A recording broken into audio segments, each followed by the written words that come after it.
Good morning, tropa!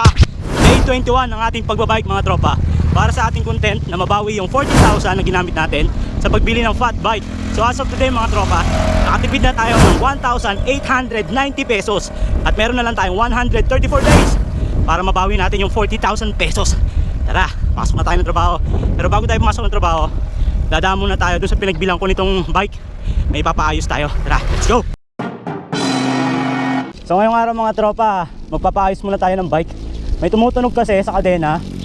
So sa tuwing nag-change ako ng gear o sineset ko doon sa mabilis, so mangyayari kasi kapag laging tumatama yung kadena natin, possible metal to metal numipis, tapos kinatagalan baka maputol. So since pasok pa naman, tingin ko pasok pa to dun sa ating warranty dahil wala pa namang isang buwan. So diretso muna tayo dun bago tayo pumasok ng trabaho.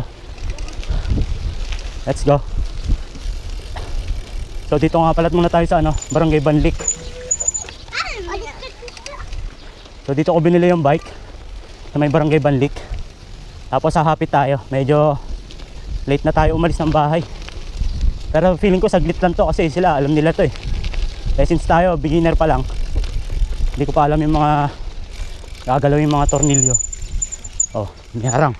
Pero since nakabike tayo, pwede yan. Oh ha? Oh ha? Let's go. Yung motor, ewan ko kung paano. Pero tayo nakabike, diretso lang. May motor na nakasunod sa atin eh. Pero na lang kung kaya niyang buhatin yung motor niya. Ayun, tumutunog, naririnig niyo ba? Kada pipidal ako, every rotation niya tumutunog, which is nakakailang. Mas maganda yung wala ka talagang maririnig eh. Dapat ganun naman talaga eh, smooth. Let's go. Para malaman ko rin, para sa susunod ako na lang ang gagawa.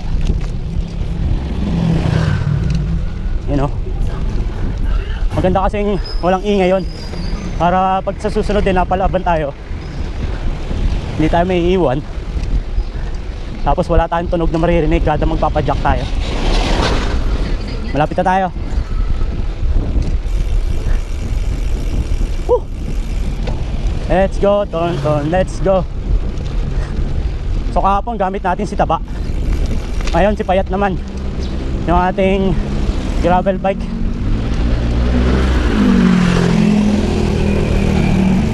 Okay, kakaliwa na tayo dito.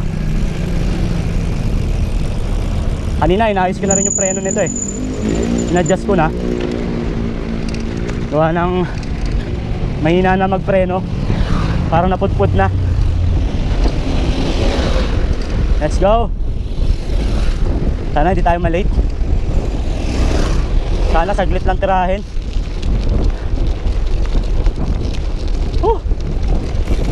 Ang init na naman, mga tropa.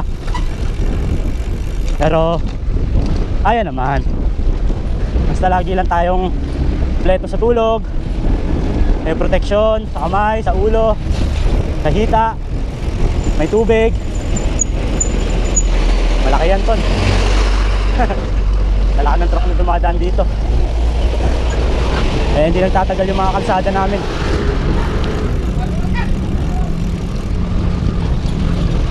Isipin mo, kalsada walang bakal, tapos dadaan mga truck, may mga dalang buhangin, bato.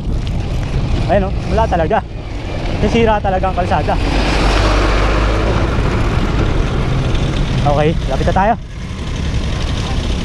Sana saglit lang tirahin to para hindi tayo malate. Kahapon nga pala inahabol ako ng aso. Mamaya bibidyohan natin. Magpapahabol tayo. Namukhaan ko yung aso kahapon eh. Kulay brown yun eh. Kaya mamaya pag uwi natin, papahabol tayo. Tingnan natin kung kaya niya. Kaya niya si Payat. Hindi nga niya ako nahabol eh, gamit ko si Taba eh. Si Payat pa kaya. Ayun o, may kasabay tayo nagbabike. Kaso walang proteksyon oh. Wala sa ulo, wala sa kamay. Grabe, tibay. Okay, sarap, ang lilim. Dito na tayo.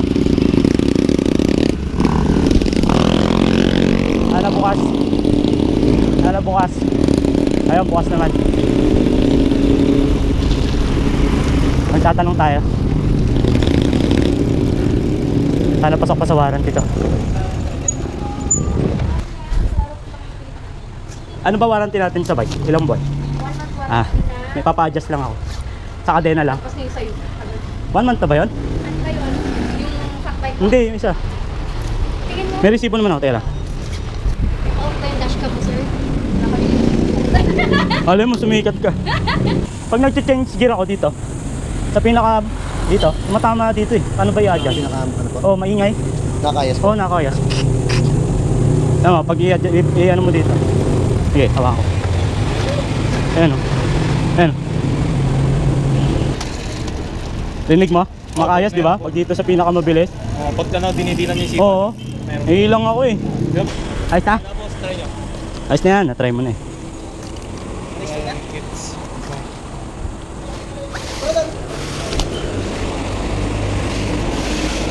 Salamat. Thank you. Ayun. Wala nang ingay. Pwede na tayo umapit. Malilate na tayo. You know?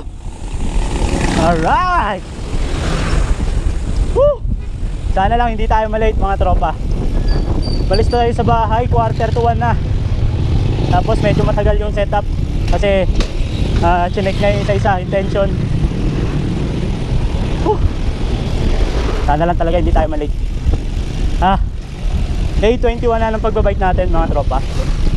So sa day 21, nakatipid na tayo ng 1,890. At meron na lang tayo mga tropa 134 days. Para mabawi natin syempre, ginastos natin ito sa fat bike worth 14,000 pesos. Woo! Medyo hahapit ako ng kaunti mga tropa. Dahil malayo-layo pa tayo. Siguro mga 13 kilometers pa yung bubunuin natin. Tapos traffic pa, patay. Mukhang malilay tayo. Pero wag naman sana. Nakasalalay ngayon. Late sa padjak natin. Since pinayos natin to, malalaman natin kung may tama pa ba. Isa-set ko sa gear na mabilis. Yan. Wala na. Wala nang ingay. Alright. Let's go!